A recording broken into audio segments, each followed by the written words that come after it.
दोस्तों, अंतरिक्ष का हर कोना रहस्यों से भरा हुआ है और उसमें मौजूद हर चीज में अनगिनत खतरे छिपे हैं। लेकिन उन खतरनाक चीजों में सबसे अद्भुत और भयावह चीज है ब्लैक होल। यह ब्रह्मांड का ऐसा गहन रहस्य है जो अपने रास्ते में आने वाली हर चीज को निगल जाता है, चाहे वह तारा हो, गैस हो या फिर प्रकाश।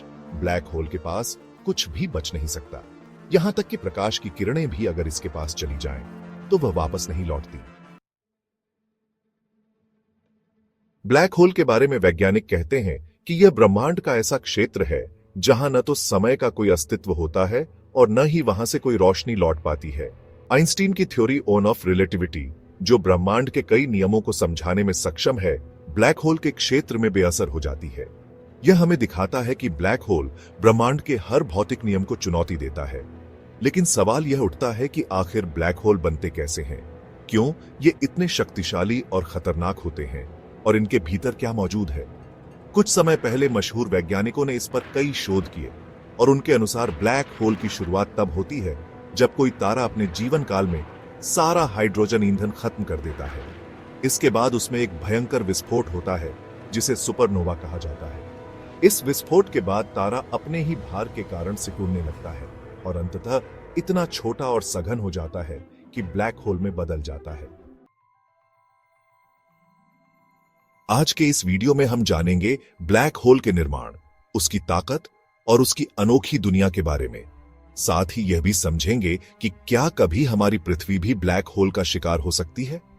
तो चलिए इस अद्भुत और रोमांचक सफर की शुरुआत करते हैं।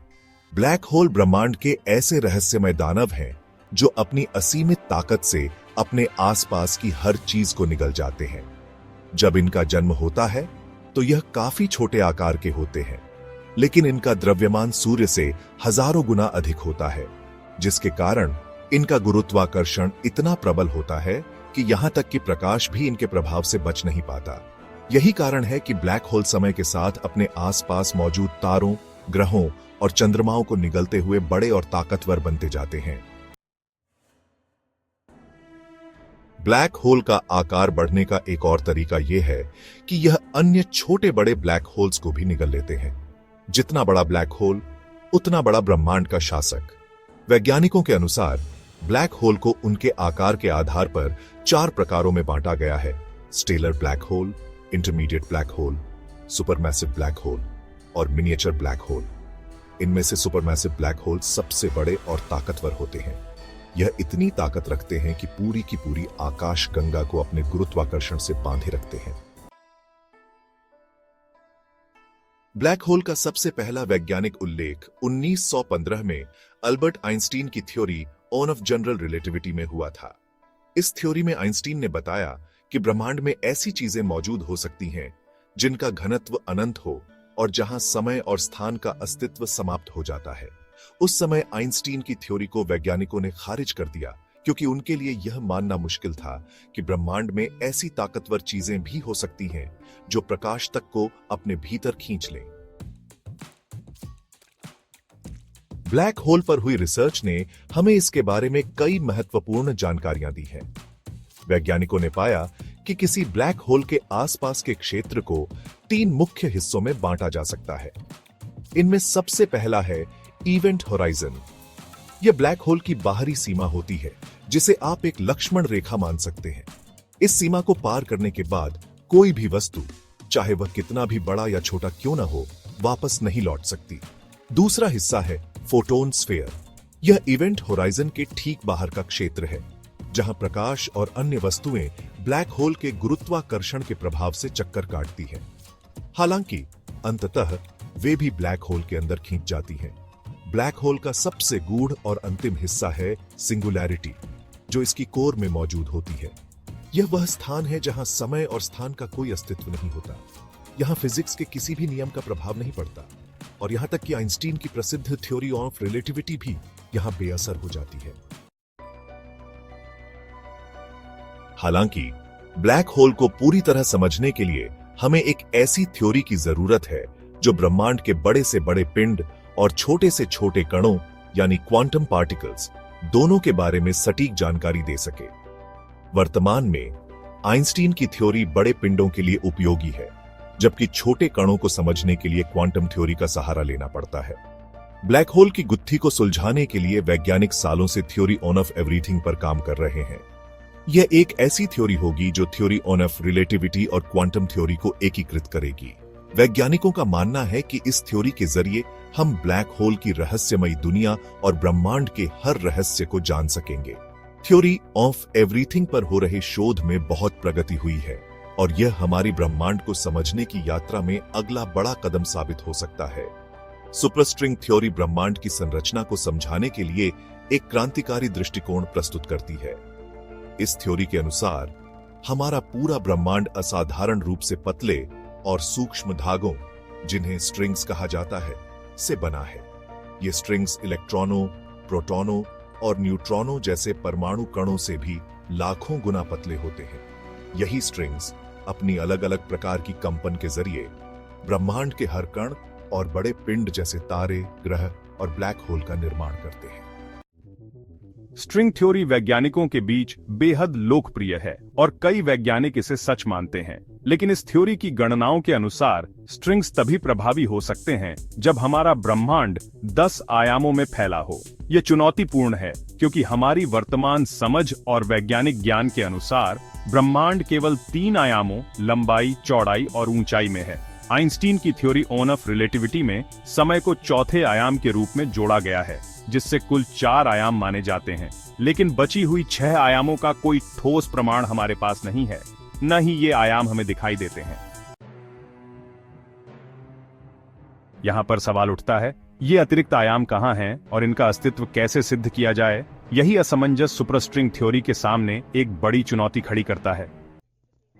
हालांकि मशहूर भौतिक शास्त्री मिचियो काकू इस थ्योरी के बचाव में कहते हैं कि यह पहली बार नहीं है जब किसी सही थ्योरी के पास सभी सवालों के जवाब नहीं है। विज्ञान का इतिहास भरा हुआ है ऐसे उदाहरणों से जहां शुरू में थ्योरी को अपूर्ण माना गया, लेकिन समय और अनुसंधान के साथ उन्हें सही ठहराया गया। सुपरस्ट्रिंग थ्योरी हमें ब्रह्मांड की सबसे गहरी परतों को समझने का एक नया रास्ता दिखाती है। यह संभावनाओं के द्वार खोलती है कि हमारा ब्रह्मांड केवल वही नहीं है जो हम देख या अनुभव कर सकते हैं, बल्कि उससे कहीं ज्यादा जटिल और अद्भुत है। विज्ञान में ऐसी कई थ्योरीज हैं जिन्हें आज हम सही मानते हैं, लेकिन इनमें भी कई सवाल ऐसे हैं जिनका जवाब आज तक नहीं मिला है। उदाहरण के तौर पर आइंस्टीन की थ्योरी ऑन रिलेटिविटी, जो ब्रह्मांड के बड़े पिंडों और उनकी गतिविधियों को समझाने में बेहद सटीक है, लेकिन यह इस सवाल का जवाब नहीं दे पाती कि परमाणु स्तर पर मौजूद कण यानी क्वांटम पार्टिकल्स भौतिकी के नियमों का पालन क्यों नहीं करते। इसी तरह ब्लैक होल के रहस्यों को समझाने में भी यह थ्योरी असमर्थ है। इसके अलावा अगर विज्ञान की सबसे प्रसिद्ध और स्वीकार्य बिग बैंग थ्योरी को देखें तो यह हमें बताती है कि ब्रह्मांड की उत्पत्ति एक बड़े धमाके से हुई, लेकिन यह थ्योरी यह नहीं बताती कि यह धमाका क्यों हुआ या फिर वह छोटा सा बिंदु कहां से आया जिसमें पूरा ब्रह्मांड समाया हुआ था। और सबसे महत्वपूर्ण बात, जब समय ही अस्तित्व में नहीं था तब वह घटना कैसे घटित हुई। यही कारण है कि विज्ञान के कई क्षेत्रों में नई थ्योरीज और शोधों की आवश्यकता होती है। सुपरस्ट्रिंग थ्योरी, जिसे थ्योरी ऑन ऑफ एवरीथिंग भी कहा जाता है, इन सवालों का जवाब देने का प्रयास करती है। हालांकि इस थ्योरी के पास भी अपने कुछ सवाल हैं। मिसाल के तौर पर यह समझाना कि 10 आयाम जिनका इसमें जिक्र किया गया है हमें दिखाई क्यों नहीं देते। मशहूर भौतिक शास्त्री मिचियो काकू का मानना है कि संभवतः हमारा ब्रह्मांड 2 विशाल यूनिवर्स के बीच हुई टक्कर का परिणाम है। इसके अलावा उन्होंने यह भी सुझाव दिया है कि हमारा ब्रह्मांड किसी बड़े ब्लैक होल के भीतर मौजूद हो सकता है, जो किसी दूसरे ब्रह्मांड में स्थित है। यह विचार न केवल हमारी वर्तमान समझ को चुनौती देता है, बल्कि ब्रह्मांड के रहस्यों को समझने की नई संभावनाओं के द्वार भी खोलता है। स्ट्रिंग थ्योरी और अन्य उभरती हुई थ्योरीज हमें यह एहसास कराती हैं कि ब्रह्मांड का हर पहलू जितना हमने सोचा था उससे कहीं ज्यादा गूढ़ और अद्भुत हो सकता है। मिशियो काकू की थ्योरी एक रोमांचक विचार प्रस्तुत करती है कि जो ब्लैक होल हमें अपने ब्रह्मांड में दिखाई देते हैं वे दरअसल केवल विशाल ब्रह्मांडीय पिंड नहीं हैं, बल्कि ऐसे पोर्टल हो सकते हैं जो हमारे ब्रह्मांड को किसी अन्य ब्रह्मांड से जोड़ते हैं। कई वैज्ञानिक इस थ्योरी को लेकर गंभीर हैं और मानते हैं कि यदि यह सच है तो यह हमारी ब्रह्मांडीय समझ को पूरी तरह से बदल सकता है। लेकिन सवाल यह है कि क्या हम कभी इस बात की पुष्टि कर पाएंगे, क्योंकि अगर यह सच भी है तो हमें उस दूसरे ब्रह्मांड को देखने के लिए ब्लैक होल के भीतर जाना होगा। और जैसा कि अभी तक की रिसर्च बताती है, यह किसी जीवित इंसान या किसी यंत्र के लिए संभव नहीं है। ब्लैक होल की ग्रेविटी इतनी प्रचंड होती है कि यह अपने अंदर आने वाली हर चीज को पहले परमाणु स्तर तक तोड़ देता है। जैसे ही कोई वस्तु या यंत्र इवेंट होराइजन को पार करता है, वह छोटे छोटे कणों में बिखर जाता है। इसके बाद ये कण फोटोन स्फेयर में घूमते हुए धीरे धीरे ब्लैक होल की सिंगुलैरिटी में समा जाते हैं, जहां से बाहर निकलना असंभव है। अगर हम किसी एडवांस स्पेसक्राफ्ट को ब्लैक होल के अंदर भेजने की कोशिश करें, तो यह स्पेसक्राफ्ट इवेंट होराइजन को पार करते ही इतनी बुरी तरह से बिखर जाएगा कि न सिर्फ वह नष्ट हो जाएगा, बल्कि कोई भी जानकारी वापस भेजना असंभव होगा। हालांकि यह विचार बहुत रोमांचक लगता है कि हम ब्लैक होल के अंदर की दुनिया को समझ सकें, लेकिन फिलहाल यह संभव नहीं दिखता। मिशियो काकू का कहना कि हमारा ब्रह्मांड खुद किसी बड़े ब्लैक होल के भीतर हो सकता है, एक ऐसा रहस्य है जिसे शायद विज्ञान कभी पूरी तरह सुलझा ना सके। तो दोस्तों, आपके क्या विचार हैं? क्या आप मानते हैं कि हमारा ब्रह्मांड किसी ब्लैक होल के अंदर है, या यह सिर्फ एक थ्योरी है जिसे समझने के लिए हमें और समय चाहिए? अपने विचार नीचे कमेंट बॉक्स में जरूर बताएं। अगली बार फिर मिलते हैं एक और अद्भुत विषय के साथ। तब तक के लिए नमस्कार, जय हिंद, जय विज्ञान।